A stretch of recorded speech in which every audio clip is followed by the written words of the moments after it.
नमः शिवाय गुरवे सच्चिदानन्दमूर्तये निष्प्रपंचाय शान्ताय निरालंबाय तेजसे। हरिओम प्रभु जी। आज के इस प्रश्न परिषद में आप सबका स्वागत है। आज का प्रश्न भावनगर से नगिनदास पिठवा जी का है। उन्होंने पूछा है कि मैं निम्न स्व और उच्च स्व के बीच के भेद को समझ नहीं पा रहा हूँ, कृपया स्पष्ट कीजिएगा। निम्न स्व और उच्च स्व, ऐसा तो कोई नीचा वाला और ऊपर वाला स्व होता नहीं है। स्व माने मैं, माने आत्मा। तो आत्मा तो एक ही होता है, एकमेवा द्वितीयम, दूसरा तो है ही नहीं। जिसमें दूसरा ही नहीं ऐसा एक है, तो उसमें निम्न और उच्च वाला क्या हुआ? न तो ऐसा भी कुछ है कि भाई यहाँ से यहाँ तक फैला हुआ है और नीचे वाला में अलग है, ऊपर वाला में का गुणधर्म अलग है, ऐसा भी नहीं है। हाँ, इसको इस रूप में हम कह सकते हैं दो विभाग में कि रियल मैं और रिलेटिव मैं, रियल आई और रिलेटिव आई। रियल आई माने वास्तविक आत्मा, वास्तविक मैं, जो सत्य चित्त आनंद स्वरूप है, वह जो अनंत सर्वव्यापी सर्वशक्तिमान सर्वरूप सर्वसुहृद है, वह है रियल आई, जिसको हम अभी जानते तो है लेकिन पहचानते नहीं है। जानना अलग बात है, पहचानना अलग बात है। जैसे समझो कि कोई बताए कि भाई भावनगर में वह जो जोशी भाई है, हाँ मैं जानता तो हूँ, उसके बारे में सुना है। अच्छा, पहचानते हो क्या? नहीं, खास नहीं पहचानता, देखा है एक आध बार, लेकिन उसका स्वभाव क्या है, उसकी योग्यता क्या है, उसकी कुशलता क्या है, उसके बारे में, उसका परिवार क्या है, उसके शौक क्या है, वह कौन सी साधना में तत्पर है, कुछ नहीं जानते। तो जानते हैं, पहचानते नहीं। उसी तरह हम अपने रियल आई को, वास्तविक आत्मा को जानते तो है कि ये मैं हूँ, लेकिन उसको पहचानते नहीं है। पहचान हमने गलत जगह कर ली। कैसे गलत जगह कर ली? जैसे समझो कि रज्जु सर्प वाला उदाहरण ये हम लेते हैं यहाँ पर वेदांत में। तो देखा हमने अंधेरे में कोई रस्सी का टुकड़ा पड़ा है, हमने जाना कि कुछ है, ऐसा टेढ़ा मेढ़ा, इतना लंबा, इतना मोटा कुछ है, तो ये जानना हुआ। और पहचान नहीं पाए कि क्या है, तो आरोप कर लिया, अध्यारोप कर लिया कि यह सर्प है। और सर्प होता तो हमारा कैसा व्यवहार होता, हमारे ऊपर कैसा इफेक्ट होता, वह सब होने लग गया। तो नहीं जानने के कारण हमारी सभी समस्याएं शुरू हो गई। उसी तरह रियल आई को हम जानते तो है, पहचानते नहीं है। तो नहीं पहचानने के कारण कि वह कैसा है, कहाँ है, कितना है, उसका स्वभाव मतलब उसका स्वरूप लक्षण क्या है, ये सब हम नहीं जानते, मतलब इस तरह से नहीं पहचानते। तो इसलिए हमने जैसे रज्जु में सर्प का अध्यारोप कर लिया था, उसी तरह चैतन्य में हमने इस शरीर में चैतन्य का अध्यारोप कर लिया। चैतन्य आत्मा चैतन्य है, अनंत चैतन्य है, परम चैतन्य है। और वह कहाँ पर है? तो हमारे पूरे शरीर में फैला हुआ है। तो जहाँ जहाँ चेतन, वहाँ वहाँ मैं हो गया।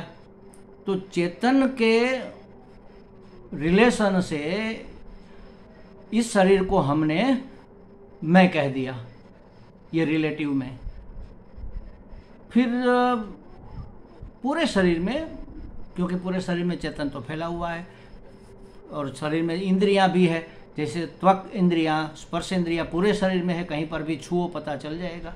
तो त्वक इंद्रियां पूरे शरीर में है, कर्ण में श्रोत्रेंद्रियां है, सभी इंद्रियों में मैं पना हो गया, क्योंकि उसमें भी प्रकाश है, चेतन है।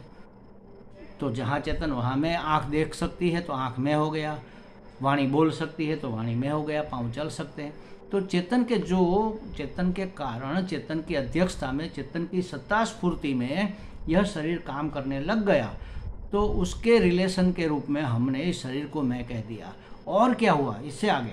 इस शरीर के भी जो रिलेशन में है उसको भी हमने मैं कह दिया। जैसे समझो कि इस शरीर का एक बेटा है, तो वह बेटा जब सामने आएगा तो उसके रिलेशन में, उसकी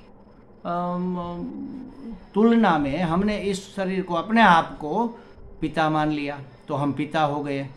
तो ये पिता रिलेटिव आई है। हमारे पिताजी सामने आ गए तो हम पुत्र हो गए। तो ये पुत्र रिलेट करता है हमारे पिताजी से, ये रिलेटिव आई है। मैं कौन हूँ? मैं पुत्र हूँ। अच्छा, अब सुनो, अभी मैं वक्ता हूँ, मैं बोल रहा हूँ। तो वाणी से रिलेशन बनाने के कारण, वाणी से जुड़ जाने के कारण, वाणी से सक्त हो जाने के कारण हम वक्ता बन गए। तो ये निम्न स्व कहा जा सकता है, जो बार बार बदलता रहता है, क्षण क्षण में बदलता रहता है। जब हम बाहर जाते हैं, चलते हैं तो गंता, आते हैं, खाते हैं तो भरता, सोते हैं तो सोता, सुनते हैं तो श्रोता। तो ये सब हमारी रिलेटिव पहचान है, वास्तविक पहचान नहीं है। कैसे नाम ये सब होते हैं? एक तो शरीर के आधार पर होते हैं, जन्मानी, और फिर होता है कर्मानी, कर्म नामानी। कर्म करने से हमारा कोई नाम पड़ता है, कर्म के आधार पर। जैसे कि हम गाड़ी चला रहे हैं तो ड्राइवर कहे जाएंगे कि भाई ड्राइवर जो चाहे वह उसको सुनने बोलने दो, उसको डिस्टर्ब मत करो। तो ड्राइवर माने गाड़ी चलाने वाला। अब अगर खेल रहे हैं, क्रिकेट खेल रहे हैं, वॉलीबॉल खेल रहे हैं, तो हम खिलाड़ी हो गए। तो ये क्रिया नामानी है, जन्म नामानी है, संबंध नामानी है। पिता, पुत्र, पति, पत्नी, माता, पुत्री, ये सब संबंध के आधार पर। वक्ता, श्रोता, ये भी एक संबंध ही है, लेकिन वक्ता क्रिया नामानी है, क्रिया के कारण पड़ा हुआ नाम। तो इस तरह से हम अपने आप को इन सभी चीज़ों से जोड़कर जो अपनी पहचान मान रहे हैं कि ये मैं हूँ, यह सब निम्न स्व है, माने कि रिलेटिव आई है। रियल आई सत्य चित्त आनंद स्वरूप, अखंड एक रस अनंत चैतन्य आत्मा मैं हूँ, ये रिलेटिव आई। हमें उसकी पहचान करनी है। अगर रियल आई की पहचान हो गई तो रिलेटिव आई अपने आप, उसकी समस्याएं, उसके धर्म अपने नहीं रहेंगे। उसके ऊपर उसका हमने आरोप कर लिया है, इसलिए उसके धर्म अभी हमारे हैं। शरीर जन्मा है तो मैं जन्मा हूँ, शरीर मरेगा तो अरे रे मैं मर जाऊँगा, मुझे भय लगने लगा। तो बुद्धि बेवकूफ़ है, तो मैंने समझा कि हम बेवकूफ़ हो गए, हम बेवकूफ़ बन गए, हम ठगे गए। बुद्धि ठगी गई, बुद्धि बेवकूफ़ हो गई। हम कहाँ हो गए? बुद्धि हमारा साधन है, हमारा साधन हम नहीं हो सकते।